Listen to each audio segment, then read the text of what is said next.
Well,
Madam Clerk, could you please do roll? Councilmember Slotin, here. Councilmember Purdop, Here. Councilmember Kramer, Here. Vice Mayor Overton, Here. and Mayor Claffey. Here. Councilmember Kramer, could you lead us in the pledge? I would be honored.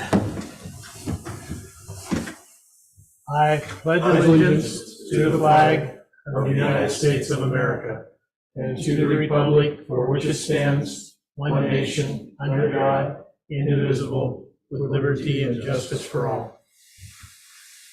Could all remain standing for a moment. I'd just like to take a quick moment of silence. Think about those who are maybe ill or those folks that we've lost recently.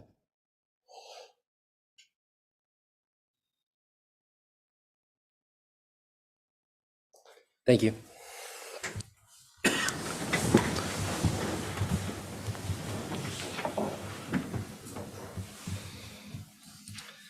Item D, adoption of the agenda. City Manager Flora, any changes? No modifications, Mr. Mayor. Any changes from the council? Mayor, If not, Mr. Mayor, I would make a motion to adopt the agenda as presented. I'll second that. I have a motion from Councilmember Kramer, a second from Councilmember Slutin. Please, can all those in favor say aye? Aye. All those opposed? The vote is unanimous.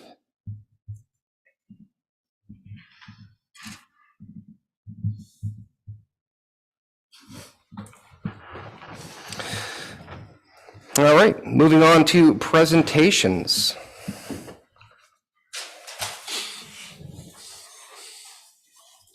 So the first presentation is a proclamation declaring February 2024 as Black History Month. Whereas the Lake County branch of the National Association for the Advancement of Colored People will celebrate a combination of Black History Month and Martin Luther King's birthday as we reflect on the proud legacy of courage and dedication from visionary leaders like Martin Luther King Jr., Roy Wilkins, Rosa Parks, Ketanji Brown, and local community leaders like Sarah Wright, Sarah Enzio, Kenneth Bagby Sr., Greta Zett, Bessie Bell, and Lynette Kirkwood.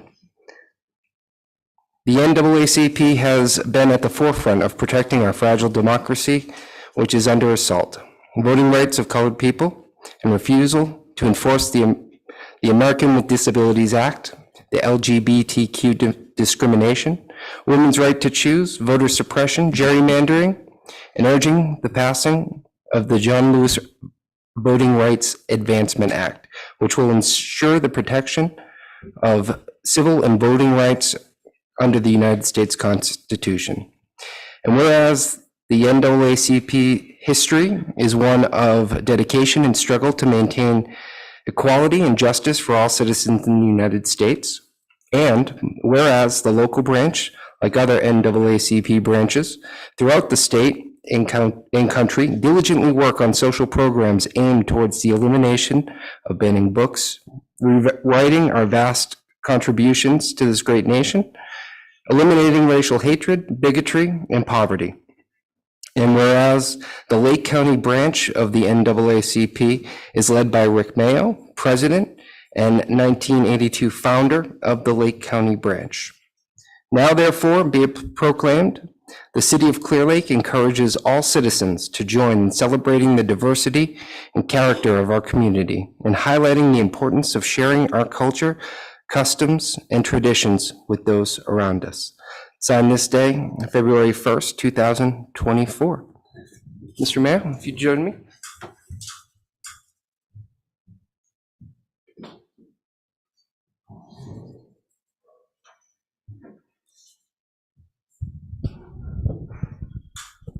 Tess? So I'd like to present this on behalf of the city of Clear Lake. Thank you. And then if you'd like to say a few words. Sure. Thank you, members of the council. As always, it's been now close to 35 years that we've been doing this. And this means a lot to our organization. And to my right, to my left is Mrs. Kirkwood, Lynette Kirkwood. She's a member of our board. And to my right is our secretary, Greta Zett. And so we want to thank you for the proclamation, and also hopefully we can be able to unpack a lot of the things that's in this proclamation and dealing with people's rights in the community, the ADA especially, and hopefully sometime this year we'll be able to get that bathroom put in the park over there that I've been speaking about for some time. But I thank you so much for this proclamation. Thank you so much. Thank you, Mayor. Thank you. Thank you. Thank you. Oh, yeah, please.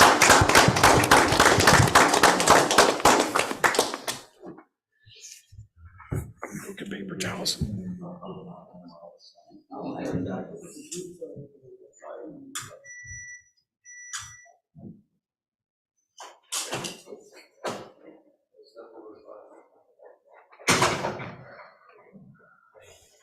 Yeah, sure.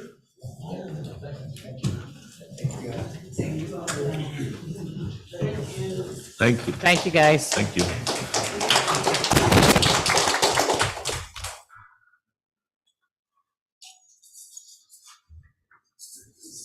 Mr. Murdoch is getting a.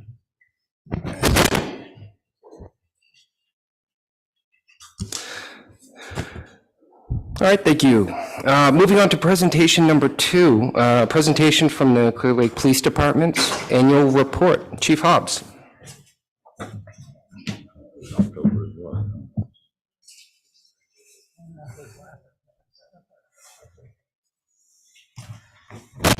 Thank you, Mayor and members of the council.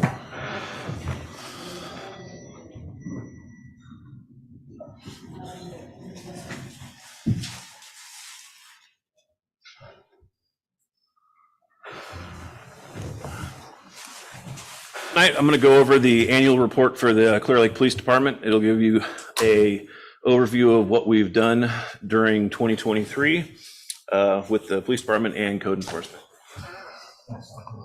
Code enforcement.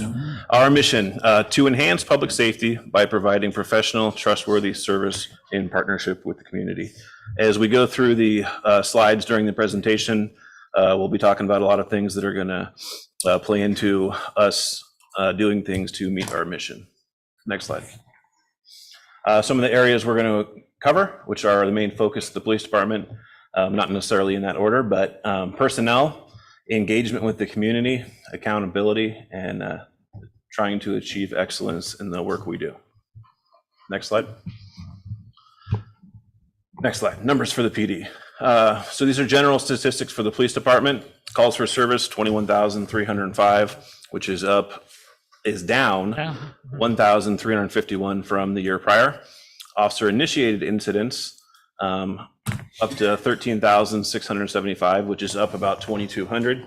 The total incidents is about 35,000. So those are separate categories there. Arrests, we had 88 more this year, up to 2,100. Reports, a couple extra, 3,656. Next slide. Citations up a little bit, up to 3,785.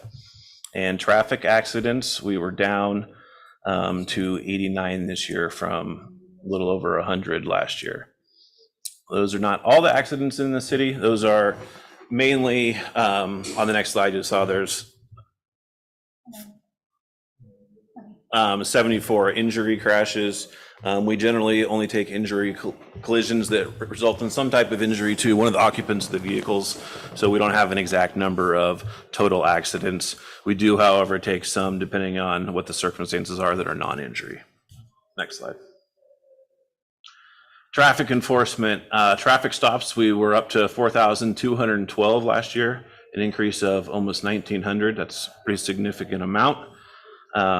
Some of that additional work there was a result of one of the positions we had doing some special enforcement in the summer. We'll get to that later on in the presentation though. Injury collisions, 74, which is down from 79 last year. Fatal injuries were up 2 this year to a total of 6. Major injury crashes were down 5, and minor injury collisions were down 2. Next slide. Response times. These are the response types of priority 1, 2, and 3 calls. Basically, they're categorized depending on the severity of the call, what's going on. Is it an emergency? Is someone at risk to serious bodily harm, injury, death? The priority 1, all those categories, this is the time from the time the dispatcher gets the call to the time the officer arrives on scene.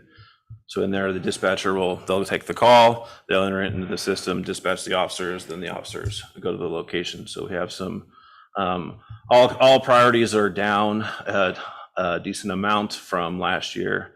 So hopefully we can keep improvement on those numbers this year and get them down a little lower still. Next slide. This is one we briefly talked a minute ago that had some effect on the traffic enforcement numbers. Fortunately this year, during the summertime, our staffing was at a good level. We were able to cover all of our regular shifts.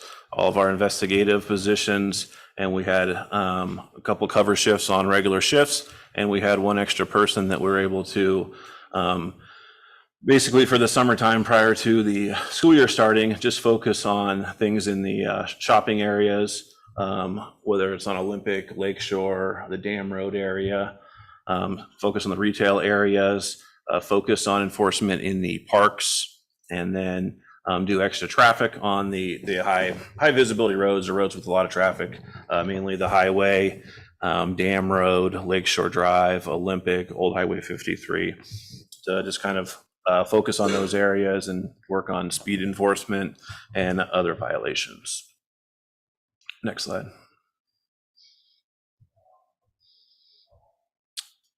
Next, we're going to go into code enforcement numbers.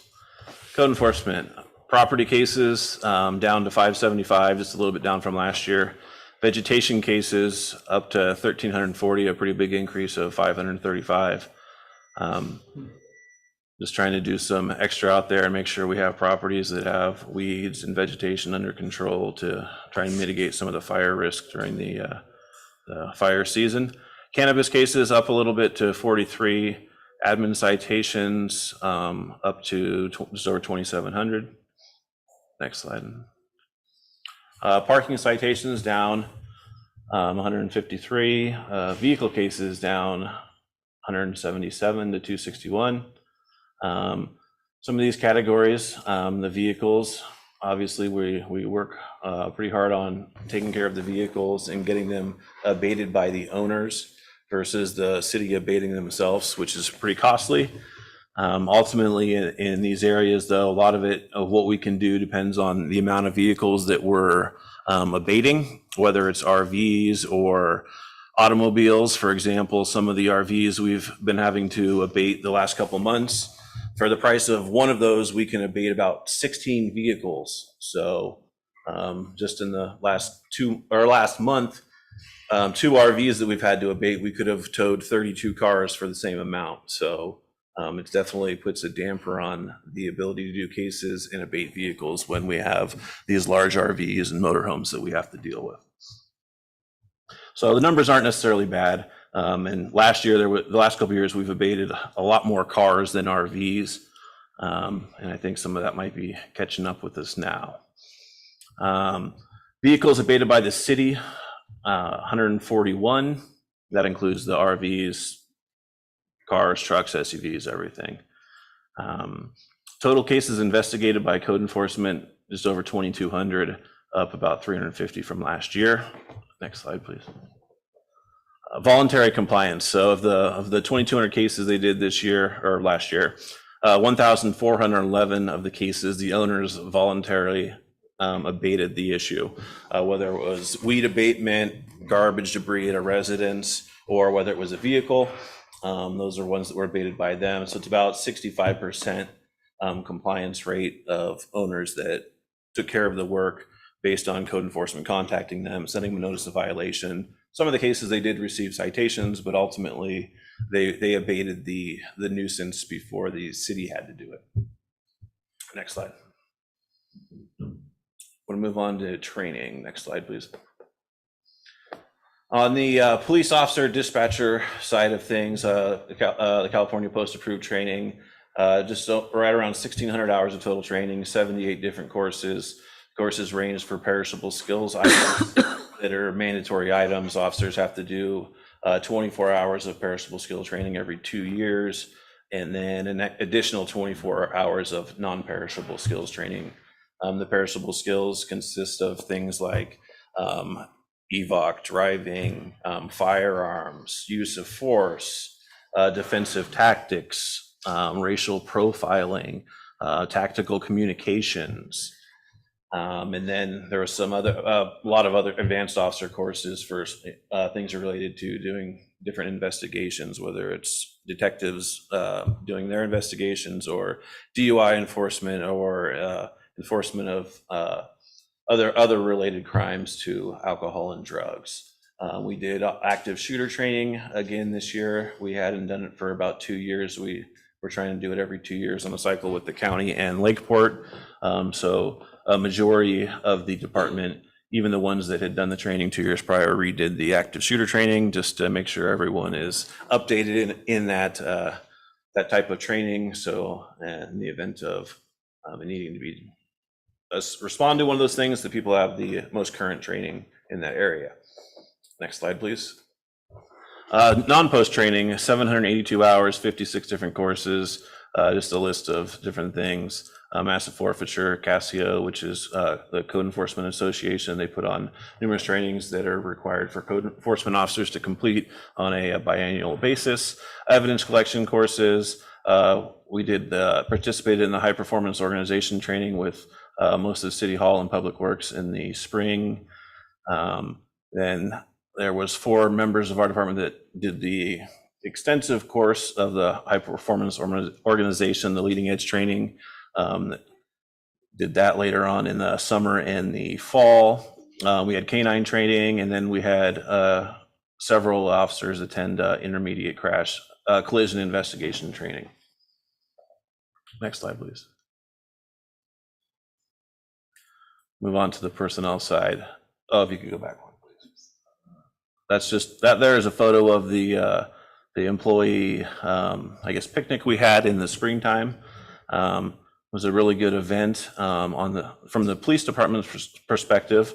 It was definitely good. We've done a lot of events over the years for Christmas, different events, and we haven't always had the best turnout. This event we had all but a couple members of the entire police department show up at this event, which I think is really positive to show that people are being engaged in their work and want to participate in these things that we've generally not had the best participation in before. So it was definitely a good turnout for us. Next slide. Service recognition. During 2023, these are the people that received service recognition awards for their years of service. 15 years, Lieutenant Ryan Peterson. 10 years, Sergeant Trevor Franklin. 5 years, Code Enforcement Technician Jan Brzeska. 5 years, Officer Daniel Eagle. Dispatcher Taylor Eagle. Code Enforcement Officer Garrett Kopus, and Officer Stephen Diaz. Next slide, please. Officer recruitment. For 2023, 19 applicants. Of those 19, 3 went into background. Of those 3, 1 was hired. That's Officer Yang, who we hired in, I believe, the first week of July of last year. Next slide, please. Police trainee recruitment. We opened that up again last year to try and get some local candidates and people that would be more than likely stay in the community longer after working here, not hire someone from outside area that's going to move and go back to where they're from after they get a couple years of experience. So we did recruitment for that. We did 2 different recruitments. Ultimately had 21 applicants, and we had 2 people go into background. 2 were actually hired, just not last year. We hired the 2 that were in background on January 2nd of this year. They are currently in the College of the Siskiyous Police Academy with an anticipated graduation date of mid-June. So assuming everything goes well there, they will graduate the academy mid-June, and then roughly the Monday after 4th of July, they will start on the field training officer program. Next slide. Dispatch recruitment. We had a lot of dispatch applicants, 124. 3 made it into background, 0 hired in that year. This one again, one of those people in background is almost done with the hiring process now. So if the last 2 steps of the process, the psychological and the medical, go well, that person should be starting shortly. This is it's another difficult one. We get a lot of applicants for this. Majority of the people that apply do not show up at the written test they have to take, the post-dispatch test. It's a pretty difficult test. And so most do not show up at it. Of the ones that show up at it, unfortunately, probably about 15 to 20% pass the test. So then we have that 15 or 20% that pass the test that we can interview and hopefully get to background. So definitely difficult on the recruitment there. Fortunately, though, we only have one vacancy at the moment, so if everything goes well with the one that's in the process, we won't need anyone else for the time being. Next slide. Promotions. During 2023, we had 3 promotions. Sergeant Ryan Peterson was promoted to lieutenant. Detective Trevor Franklin was promoted to sergeant, and dispatcher Chelsea Banks was promoted to records and communications supervisor. Next slide. I was going to go over a couple awards here real quick. This is Mothers Against Drunk Driving. Officer Eagle received this award in 2023 for the amount of DUIs he did in the preceding calendar year. He did a lot of work to kind of get some extra training in this area and then focus on this DUI enforcement to try and make things safer and keep some of the people off the street that shouldn't be driving around.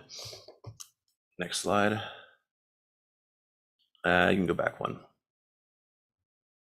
I had one more in here, but I was having difficulty with it a minute ago, and it is not showing up. There's another photo. It's going to have Officer Eagle on that one and Congressman Mike Thompson, which we recently had the presentation on at a couple council meetings ago.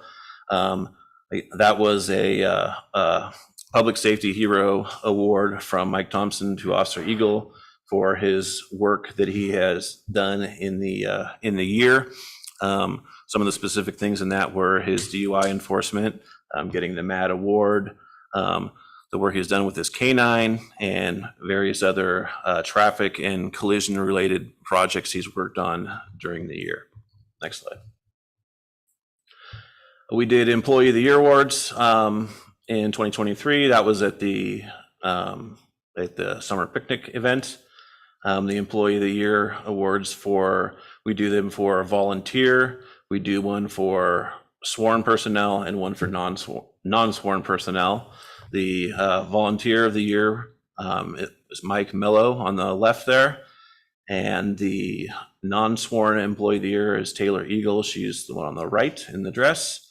And then the sworn Employee of the Year is Officer Steven Diaz. He is just to the left of the dispatcher in the dress. Next slide. We're just going to go over a couple slides now or it's probably more than a couple, but there's a decent amount of this community engagement slides, just photos of us at different events, or we might not be in all the photos, but just some of the events we went to during the year to try and get officers, employees, dispatchers went to some, code enforcement went to a good amount also, just trying to engage with the community, go to these events and meet people, talk to people, hear what some of their concerns are, find ways or listen to ways they think we can improve in certain areas. So if you can just go to the next slide, we'll briefly go over a couple more things before those slides, sorry. You can go forward. So I want to go over Q-HIT briefly. We've talked about this one many years before. This is just kind of a way to try and measure and get out there and have some communication with the public. It's surveys that go out randomly to anyone that calls us regarding an incident. If they report something that results in an incident being created in our CAD system, randomly people get these text messages. There's thousands of them that go out every year. Just sends a quick message to the person that an officer's been dispatched is on the way. And then at several hours, some of them are 12 hours later, they'll get an email asking to rate the officer or the dispatcher on the call.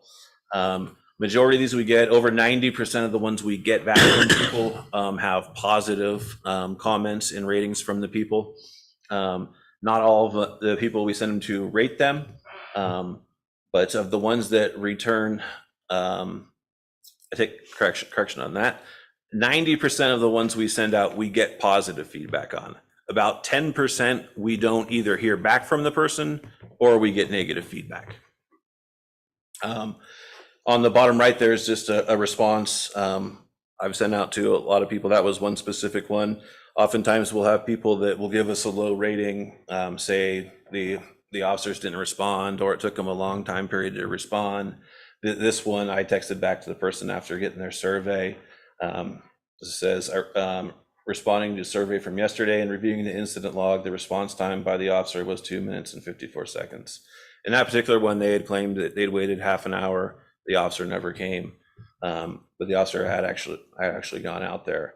We get a lot like that, and we try and respond to those. And sometimes people respond back to us. Sometimes they respond back to us and they're angry and they don't believe the response.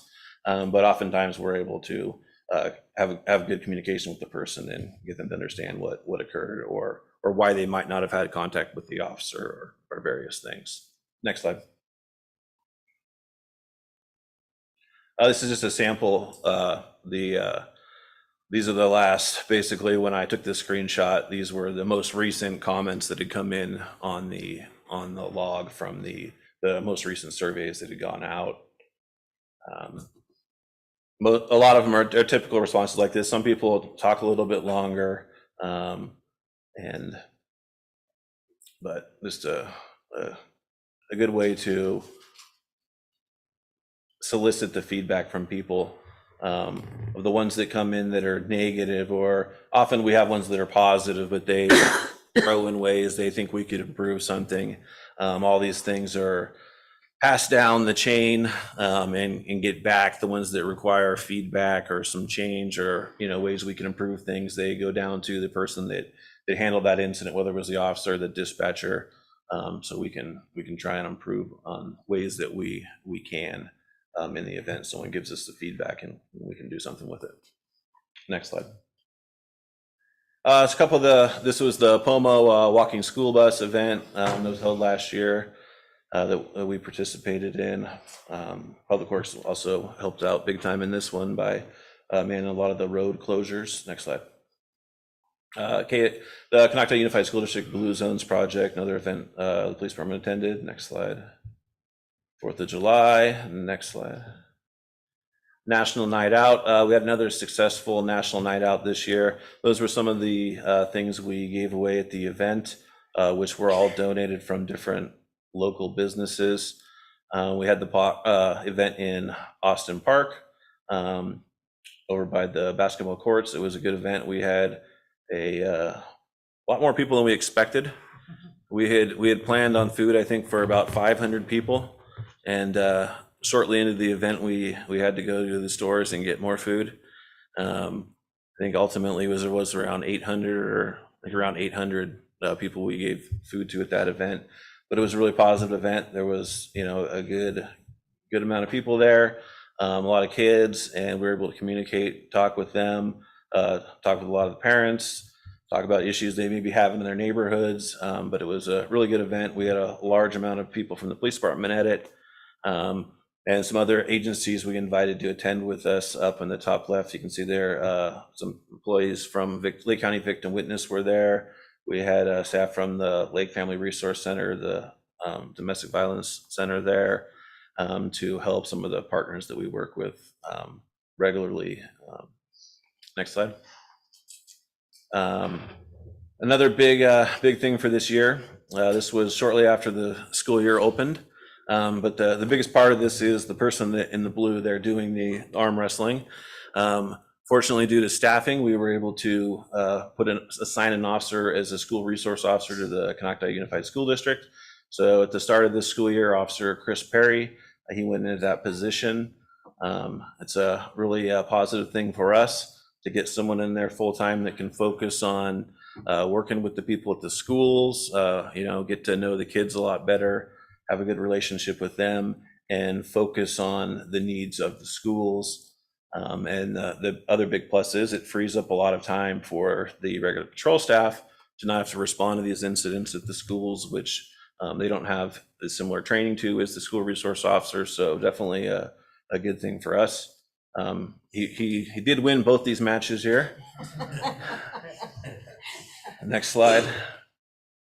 Another event we attended, the Heroes of Health and Safety Fair in Lakeport. Next slide. There's just a couple of photos. For Thanksgiving, the POA every year, they purchase meals, get donations from local businesses, other people's, I think some City Hall employees this year, purchase meals and then give them out to families that have been selected Generally, they go through the school, finds families that are in need of food, and I'm not sure on the number, it was 65, I think. Yeah, somewhere around 65 that they gave out this year, so that was definitely a positive event. Next slide. Just a quick little one of the flag lowering and the raising. We go to both of those. Next slide. Shop with a Cop. That was another big one this year. The funds that the Lake County Deputy Sheriff's Association raised for it this year and got were substantially up from last year, so it was a good event. There was roughly 200 kids at it, and there was enough money for each child to spend $250 during the shopping trip. Next slide. It's another event, the Victim Witness Christmas Toy Giveaway. We participate in that every year, and that one, there's Christmas toys for about 15 families in Clear Lake this year that were passed out. Next slide. And the Christmas Parade, another big event we like participating in and outfitting some of our vehicles. The trailer is being towed by one of our other police vehicles. We got Santa there and our command post with lights and a tree. And then in addition, this year we haven't had dispatch in the parade before.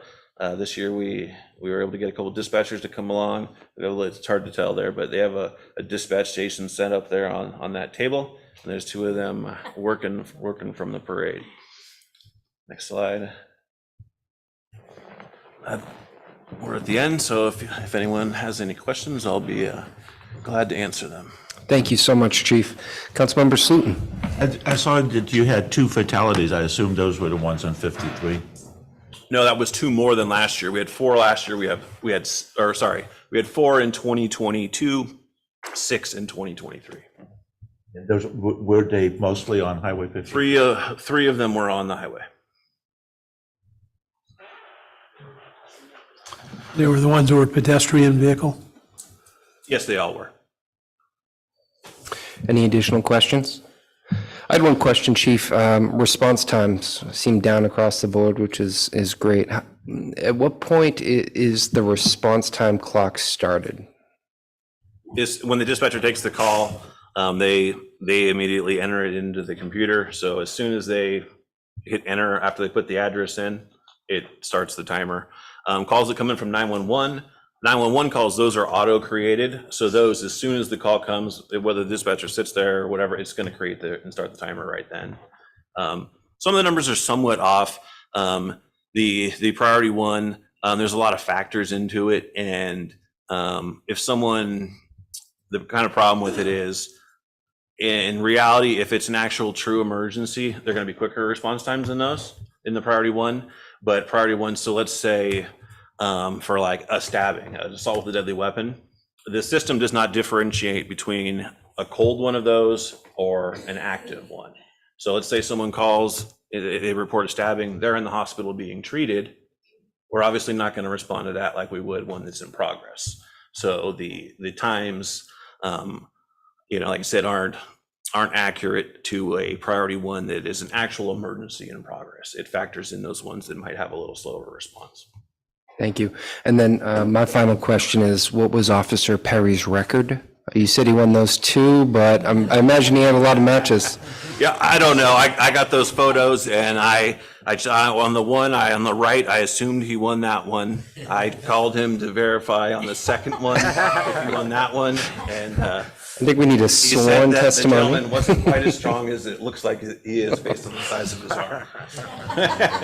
Thank you, Chief. Please thank everyone in the department. You're doing a wonderful job for the city, and we appreciate it. Thanks, Chief. If I could just add, I mean, Oh, yeah. I think, we're all proud of the work the police department does. They're always there. I can attest to the fact that they're always looking to improve everything. Really proud of that. There's always something a little bit better we can do. You see the level of community engagement from them, which is crucial to all the reductions in statistics that we're seeing, the outcomes there. Just really proud of it. And, I also wanted to just, you see this, glossy presentation, but behind all this, I mean, there was a change in how crime statistics were reported over the last couple of years, and Chief Hobbs has spent an extraordinary amount of time and energy in sorting through all that and trying to make sure that those statistics are relatable year to year. And so I just, want to thank him for all of his efforts. Thank you, City Manager. All right, moving on to public comment. This is the time for any member of the public to address the City Council on any matter that is not on the agenda, that is within the subject matter jurisdiction of the city. The Brown Act, with limited exceptions, does not allow the council or staff to discuss the issues brought forth under public comment. We have one written submission here from Christine. If you'd like to come on up, you can kick us off. Please just state your first and last name and your town of residence. Right up to the microphone here. My name is Christina Tapia, and I live in Clear Lake. I just want to say you guys do a good job at the police department, but you should get together with the animal control and have some kind of fundraiser to get a bigger shelter. That is the major problem in Clear Lake. I mean, I don't know if you guys see it at Walmart all the time, but it is an issue. And the homeless people need help fixing their dogs so there's no overpopulation, like, at Walmart, on Dam Road. And it's terrifying and it's sad. And that's all I gotta say. Thank you. Just think about it, because the dogs are more important, Thank you, Christine. Would anyone else like to make a public comment? Please come forward. Hello, everybody. Hi. Hello. I'm here tonight. My name is Jean Yanich, in case anybody doesn't know that. I'm here tonight to bring a few things to your attention. While at Walmart this morning, I encountered a black mother dog with a rope hanging from her neck with her 2 puppies. These dogs have been roaming the parking lot for weeks. I proceeded to North Bay Animal Shelter, where I spoke to Alyssa and 2 other employees. I was told they were aware of the dogs, but would not pick them up because the shelter was full. Shelter's not full. But anyway, why is North Bay refusing to pick up these dogs? They are contracted by the city to pick up stray dogs. Last year, North Bay promised the city they would put someone in charge for our local shelter. That has not happened and probably won't happen. There was a group put together last year to advocate for the animals. That has been put on hold with no communication as to future meetings.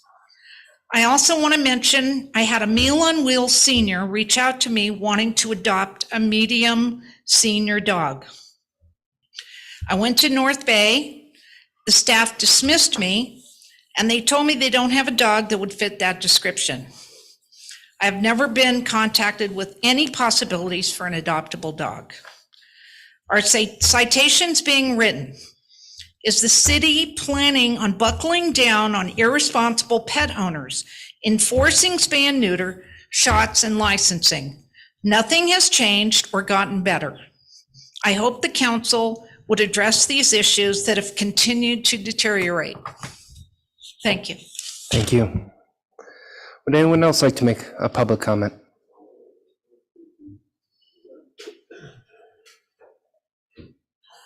Yes, Marietta O'Connor. I guess I've been here before.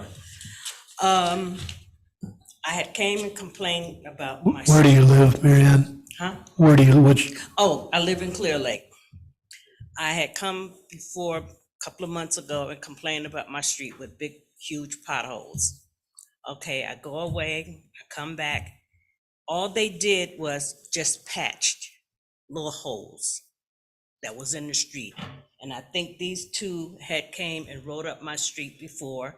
They did the patching 4 or 5 months ago. And I feel that I pay taxes just like everybody else.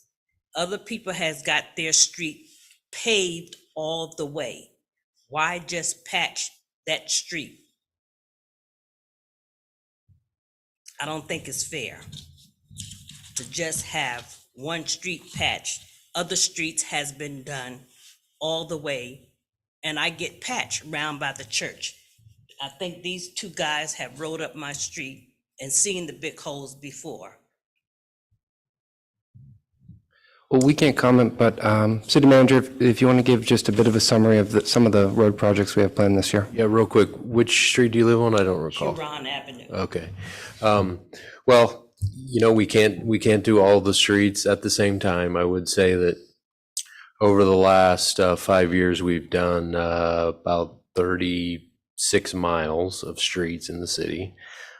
We are on track to do 26 more miles this year. And the city prioritizes that work based on the pavement management plan that was done. So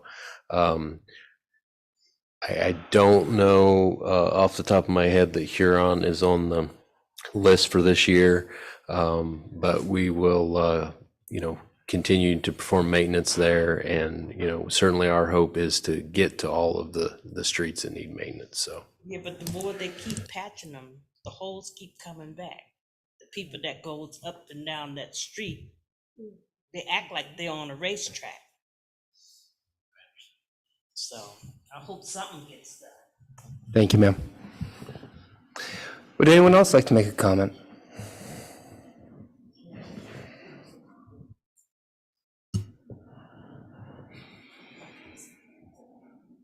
Hi, my name is Evelyn Gonzalez and I live in Clear Lake. Me and my husband retired about 5 years ago and we love it up here. We used to go camping some years ago and it was all nice and beautiful.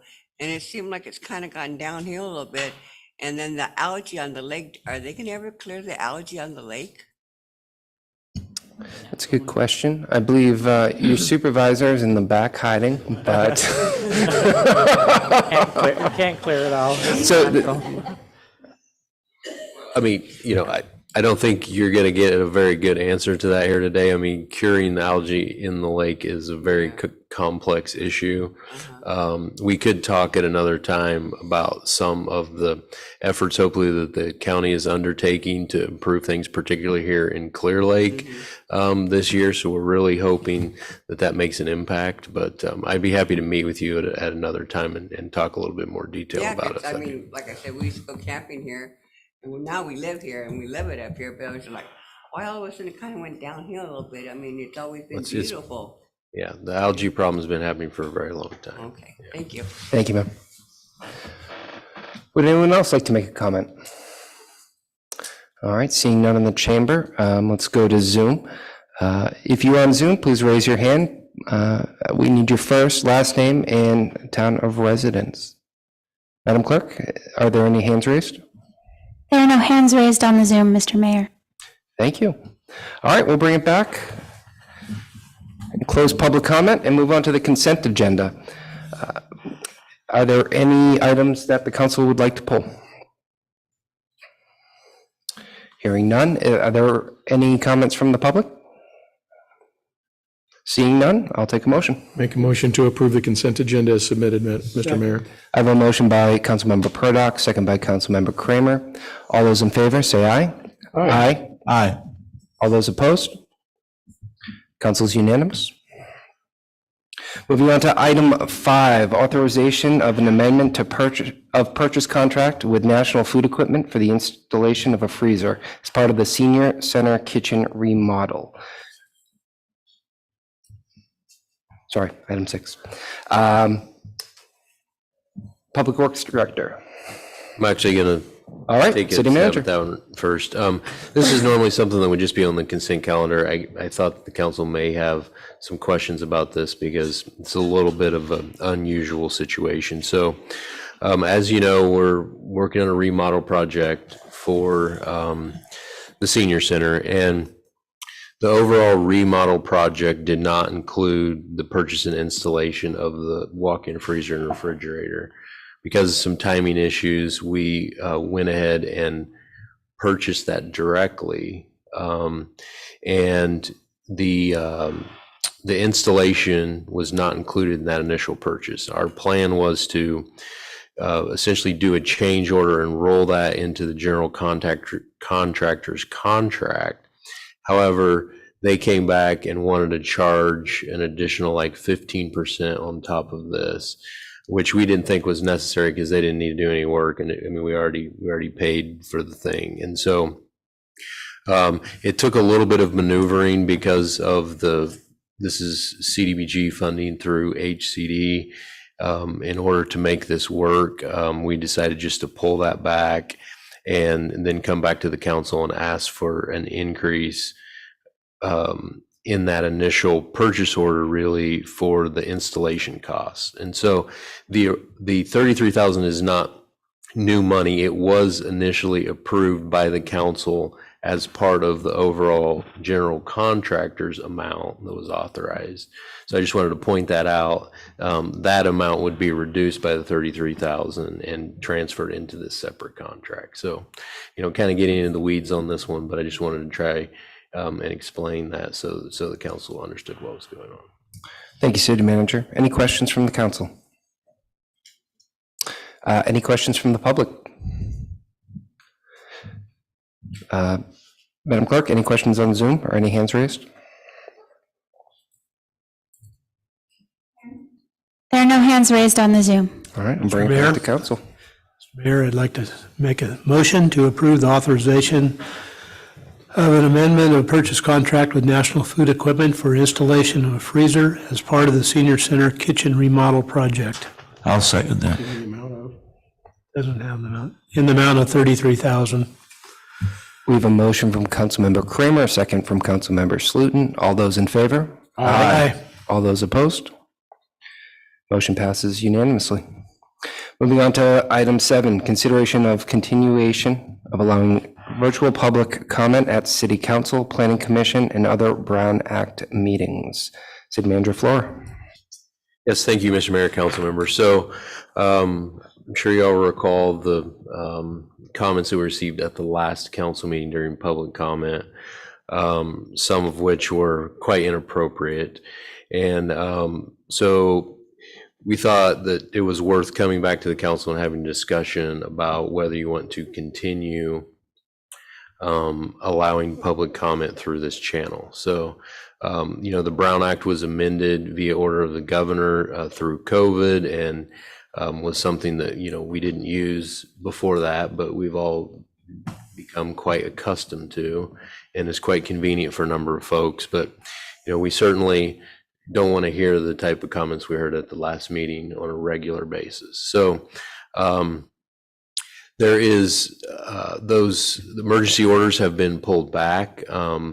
At one time, it was required that you provided that. Is no longer the case.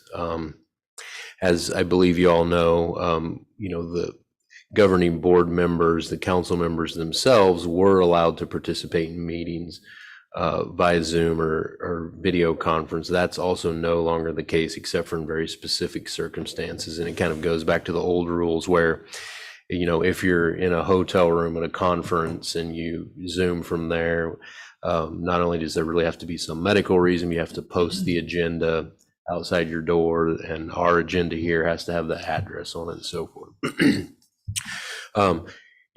What we're talking about here isn't really related to that, but just is it still appropriate for the public to be able to provide comment through that channel? And so just hoping to have a discussion about that. I do want to turn over to City Clerk Swanson.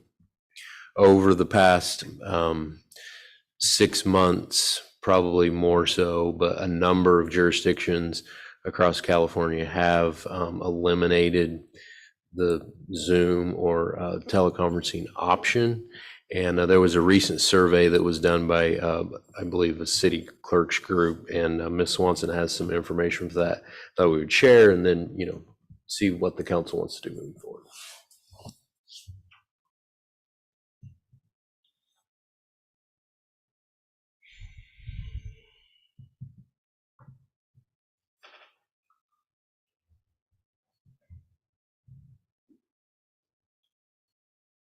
Right. Honorable Mayor and council members, as City Manager Flora stated, there were some provisions of the Brown Act which were suspended during COVID, which would allow remote electronic meetings. And your city council began streaming live via Zoom in August of 2020. So we currently have norms and procedures of the council that was amended in 2023, which allows for web streaming and simulcast of meetings on the PEG channel, which we currently do. We web stream live on our YouTube channel, as well as the PEG channel also simulcasts the meetings there. So AB 2449 was effective February 18th of last year, and says that if a council member is teleconferencing in, you must have a two-way audio-visual platform such as Zoom or a two-way telephonic service and live webcasting of the meeting. And the agenda must identify an opportunity for the public to participate via a call-in option, an internet-based option, and in person at the location of the meeting. So if we know ahead of time, as it states, that a council member would need to teleconference in, for example, if you're at a conference, then we would have to have a platform such as Zoom available at the meeting. So going back, I did a little bit of research on our Zoom participants. And I went back to last June, and as you can see, Zoom participants throughout for the City Council regular meetings are fairly low, and lower is our Zoom participants who actually comment. We had, it varies, but we have anywhere from 1 to 0, and sometimes that's a presenter. So as you can see, dating back to June, the highest amount in Zoom attendance, minus the staff, was actually at the January 18th meeting, where we actually could identify 2 of those participants who commented as Zoom bombers. So, as City Manager Flora stated, recent California City Clerk's poll asked if Zoom participation was still allowed at various agencies. And of the 70 agencies, and that includes school districts, special districts, cities, counties, 70 agencies, 50 of them reported Zoom bombing. And it's not just in California, it is throughout the United States. Once Zoom came on, many agencies report Zoom bombing.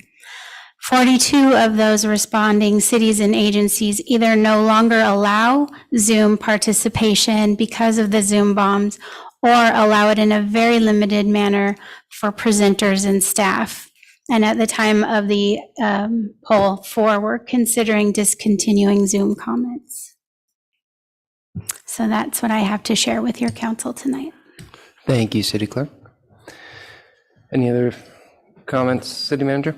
I was going to add one thing. So we work with a number of jurisdictions in our firm, and I would say a lot of them have scaled back the Zooming because of these issues with bombers. So I would say I like what City Clerk Swanson had to say. She's letting you know what others are doing, but I've seen it in practice, and it works fine. What I have heard is people who say, well, I can't physically attend the meeting. How can I still get my message to the council? And nothing precludes them from emailing or submitting a written comment to the city clerk to potentially even read in advance. That way they're still participating even if they can't physically be here. So there's something to consider. All right, any questions of city staff? Just one other kind of follow-up to that. I mean, obviously we still use Zoom a lot. We use Zoom to directly live stream to YouTube. We would want to continue making sure that the live use to stream is available. It's a very convenient way for us to have a recording of the meeting.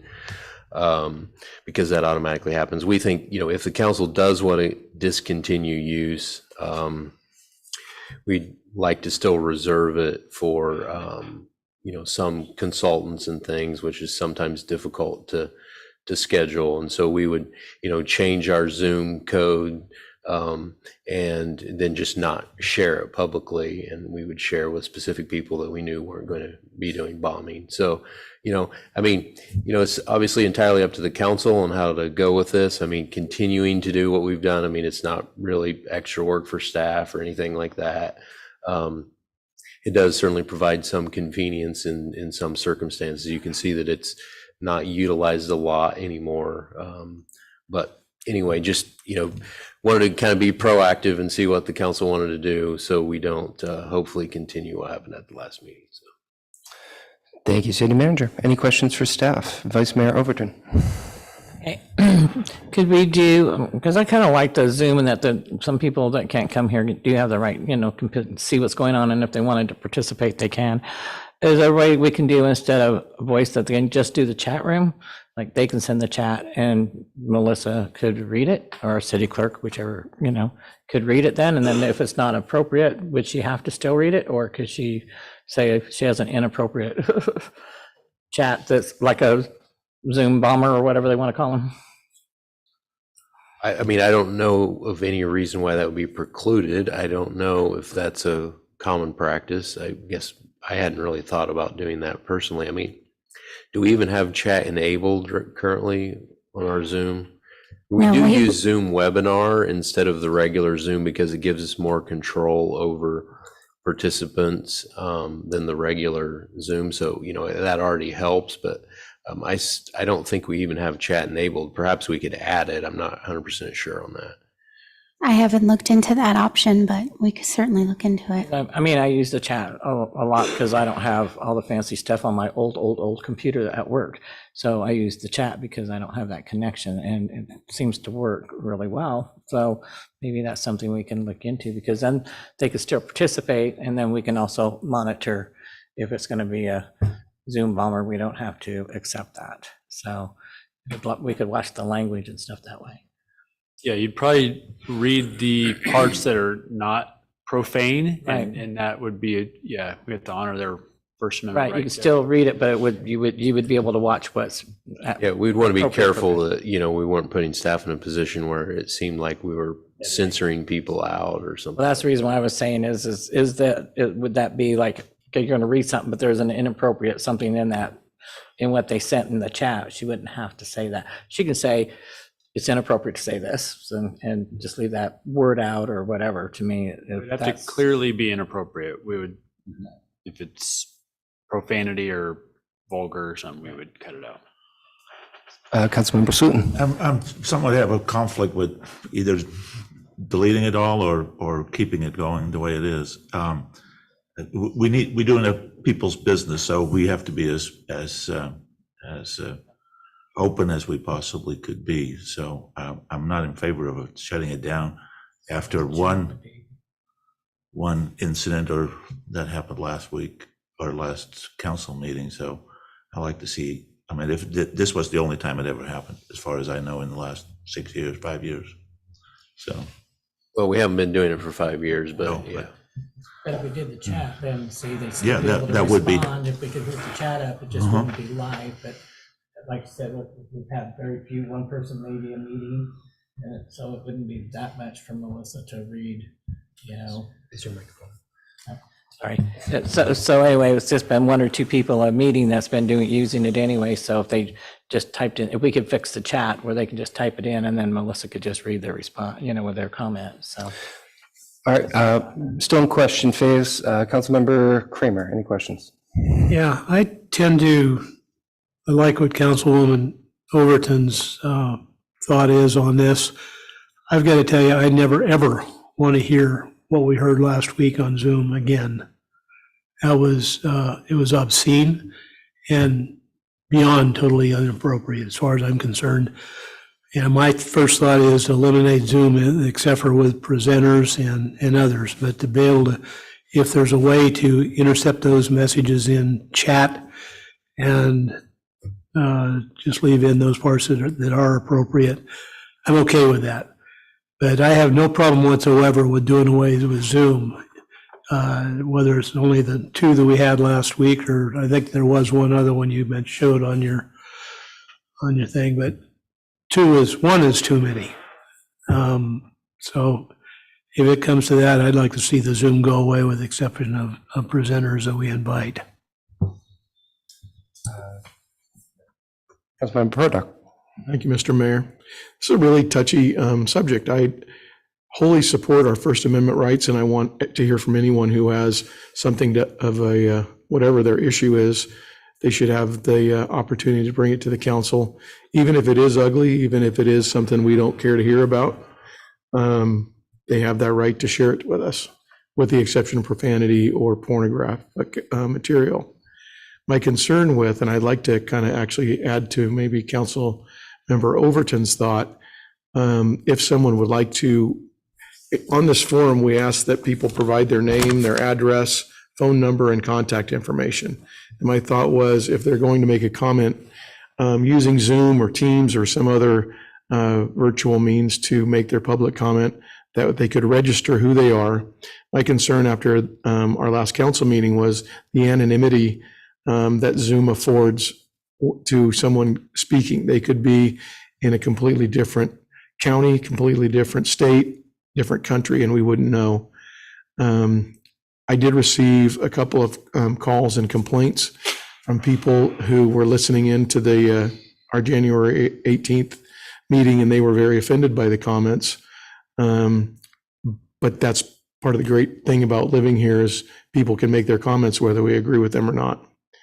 So I would just like to maybe offer the suggestion of more control along the lines of Councilmember Overton, that we would know that it might take away that anonymity, and just as we require of people here in front of us. Initially, I was feeling much like Councilmember Kramer, that it was inappropriate and should be shut down. But again, recognizing and feeling the responsibility to allow people to speak, that was holding me back. But those are my comments. So I think if we can restrict it, if we can have people register prior to making comments, as we require here in this chamber, then I would support continuing it. If that can't be done, then I think we should restrict it, because there are even more egregious examples of this happening in other, I understand, the courtroom and in other meetings, that these, and I'd never heard of Zoom bomb, but that's, I guess, what's appropriate, Zoom bombing meetings. And obviously we had 9 people, where that was one of the higher numbers of people on Zoom. I think just to kind of see what would happen, what our reaction would be. And I want to congratulate the council. I thought we handled it very well. I'd like to congratulate and thank our mayor for the way he handled himself in that event. Thank you. So we live in a world where trolls exist. For me, the bar is a bit higher before we take away, I think, a very valuable tool in accessing public comment. I think the engagement numbers on a screen looks small, but we've also been in this room where the seats are empty as well. And I think of all those single comments, all of them brought value to this discussion. But since we're in the question phase, City Clerk, do you have any idea about the verification capabilities of Zoom for the webinar tool? I haven't really looked into it too deeply, but there's 2 different ways that you can set up. You know, obviously the Zoom, you can set it up via a meeting, which has registration and a passcode and things like that. And we could add a passcode, because now we don't require a passcode for our webinar, simply because it was just put on the agenda and it was open, and that's the way we've been doing it. But we could, try to work on getting our security a little bit tighter. So I don't know if this is a feature, but could you look into our ability to ban ISP or ban internet addresses if they've violated or Zoom bombed us? for future meetings. And then, yeah, Yeah, I don't think we, unfortunately, just because someone's done it in the past doesn't mean you would, if they threatened us or did things that we got some kind of like a restraining order, that's one thing, but I think just doing the Zoom bomb would not warrant banning them from a future meeting. and then I guess to Councilmember Overton's point, if there was a chat method, but a way for us to verify and then create a whitelist from that to then allow folks in through some type of verification method, what is the? Yeah, so we also can't require, so even though we ask people their name and where they live, that's a voluntary ask. If they don't want to give the name, or if they want to give a fake name and a fake address, there's no way to do that. True. So same thing with that.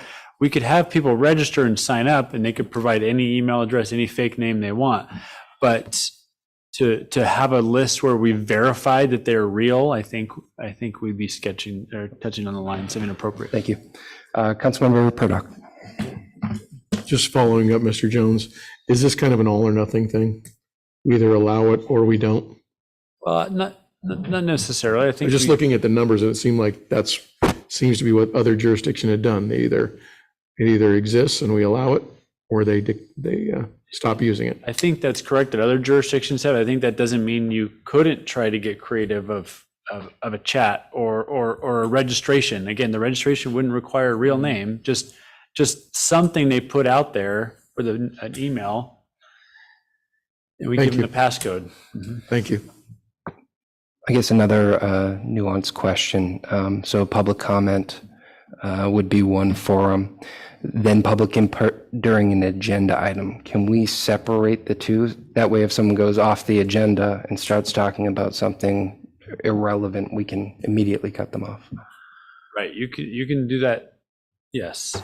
But could we limit Zoom input during public comment, but then leave it open during the agenda items so that if there is input and we have a little bit more control if they go off topic? I think you could. I think you could, as long as it's very clear on our agenda that's posted that we are not going to have, which one the Zoom is allowed for, which one is not. Councilmember Kramer. The case last week of the two Zoom bombers, they were speaking on one of the agenda items, and they did mix in things about the agenda items. And then they inserted the inappropriate comments they did. So I don't know how you could sort that out. I still think that Councilwoman Overton's suggestion on the chat is the best way that we can continue to be able to give people the opportunity that aren't here to submit comments that are appropriate. Just to clarify, I think that was public comment. I think we had public comment around animal control, and then It wasn't a specific agenda Well, item. either way, whether it was on the agenda or whether it's public comment, I think it's still, if it went through the chat, rather than just opening it up on Zoom for anybody to speak on any subject, it doesn't make any difference, really.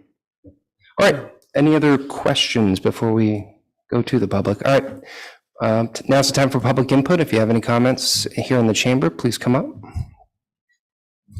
Seeing none. Oh, seeing some.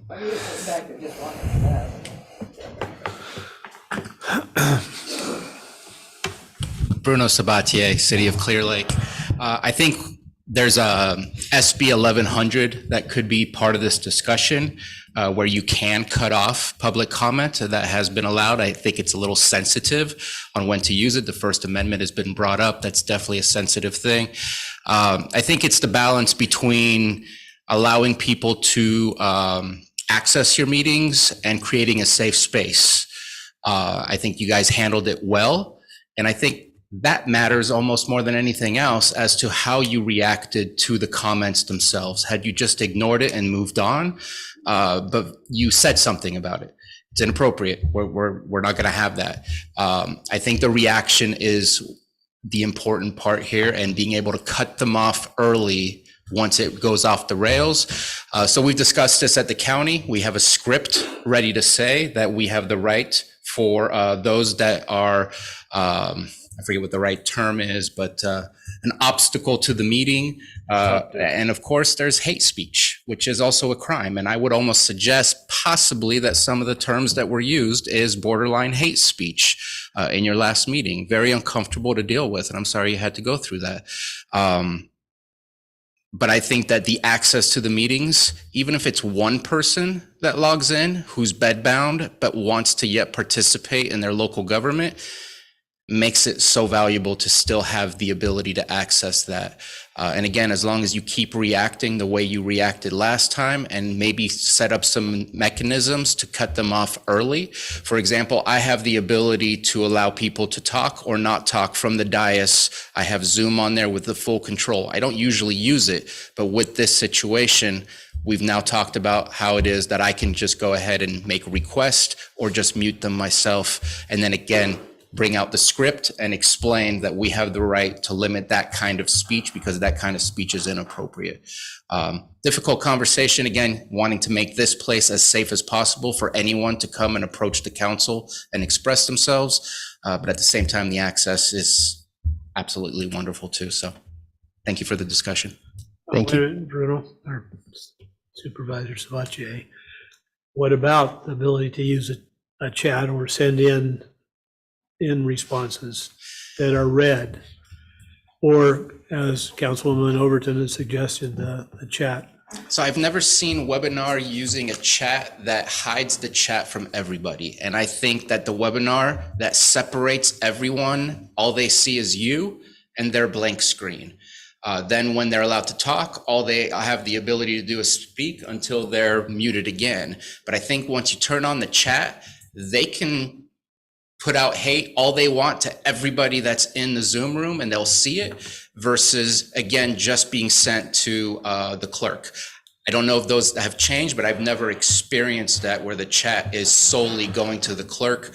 Usually everyone can see what's written. And we've all seen chat rooms and comment sections, thinking that that's going to be less of a situation. It's. I believe Zoom does have a Q&A feature that is masked. So if you ask a question to the presenter, it's then reviewed by the presenter. But we need to confirm. Well, two things. The city clerk tells me that the majority of the time that we had one person on Zoom, it was actually Supervisor Sabatier. So thank you for coming in person tonight. I'm always watching. I mean, I think it does look like there's some options. I'm doing a little of research live here on webinar chat. It does look like it's fairly configurable about who can see it. There's even a chat etiquette tool where you can sort of ban certain words and phrases that would not allow the chat to come through, it looks like. And so, you know, if it's something that the council wants to pursue more, it looks like there may be some options there for us. You know, we would also have to look into whether there's sort of ADA concerns with the chat feature, which might be something that would be a little problematic for us as well. I've been in meetings where I didn't see the chat. That's the reason why I know that it can happen. Because we don't have it turned on now, but you can set it up, and whether just hosts or panelists can see it, or whether all the attendees can see it, and so forth. So, I mean, I'm just doing some quick research here. I think AD accessible, they can speak and it will still do the, write the chat. So I know that's possible for them to do. So, any other members of the public that want to comment on this item? Seeing none, let's go to the folks we're talking about. Madam Clerk, anyone with their hands raised on Zoom? There are no hands raised on I Zoom. don't have a comment about it. Say, let's try it. All right. So bringing it back to the council, from what I'm hearing, it sounds like there are some good suggestions, potential options that we'd like staff to research. City Manager Flora, do you think you need any more direction here? Well, I mean, I don't know. I guess in the immediate future, you want to continue doing what we're doing and come back with ideas on chat, or do you want to discontinue and see what, try chat next time and see what we can set up, or what would you like to try first? I would like to try it, because I think, again, it's important that we are as open as possible. So you're saying try the chat? Is everyone okay with trying the chat at the Do you next meeting? think that you could have something like that ready by the next meeting? So, I mean, Yeah, I mean, I would say. it appears so. I'll, I'd be We'll much give it more our best comfortable shot. with the chat option than the, I mean, there's gotta be Unlimited Zoom. solutions to this kind of issue. there's, yeah. I think we're unanimous on that. Okay, all right. Any questions, Ms. Swanson? I think we have our direction. Wonderful. Thank you for your research into this, Ms. Swanson. Great job. All right.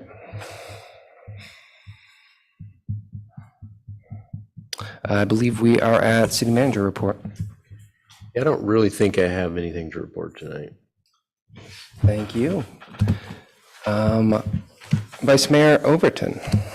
I just have really one thing. I went to the COAD meeting that was out at Twin Pines. I've been doing it on, Zoom and stuff, and they really had to have much in person. Nothing really much is going on, but it looks like they're actually trying to get it together. I kind of backed away from it because just nothing was going in. It was kind of, I felt like a waste of my time. But they actually are starting to get things going and kicking in here and starting to have groups. So I'm going to be getting more involved in that and trying to help get that going and some training going and, to get more, start doing more participation in that. So I'll look forward to some reports as we go moving that forward. So I see a positive thing now with that and where I didn't see before. So I think we got some good people in charge of some of these groups, and moving forward, I hope it goes the way it looks like it's going to. So that's pretty much all I have to report. Thank you. Our kitchen's going wonderful. I guess I could say that, the kitchen part's looking really, really good. If we could get our refrigerator, freezers in there, we might be in there sooner than later. So. I know. I've already told them, don't even think about it. Councilmember Slutin. I have really nothing to report. All right, Councilmember Purdock. I have nothing to report, sir. I went to the Cal Cities conference in Monterey. Oh, he wanted to go last. go ahead. I went to the Cal Cities conference in Monterey for mayors and new council members. A wonderful experience. Got to meet our Cal City rep and have a conversation. Got to meet a lot of city council members from across the region, and there were more meetings planned there. Also had the pleasure of attending the EDC's Restaurant Expo with Councilmember Slutin, a wonderful program that the EDC puts on for restaurateurs and entrepreneurs looking to open something here. Great programming, all leading up to Restaurant Week next week here in Lake County. I hope everyone has a chance to participate in that. Councilmember Kramer. Well, I was going to say I had nothing to report, but you knew that wasn't going to go.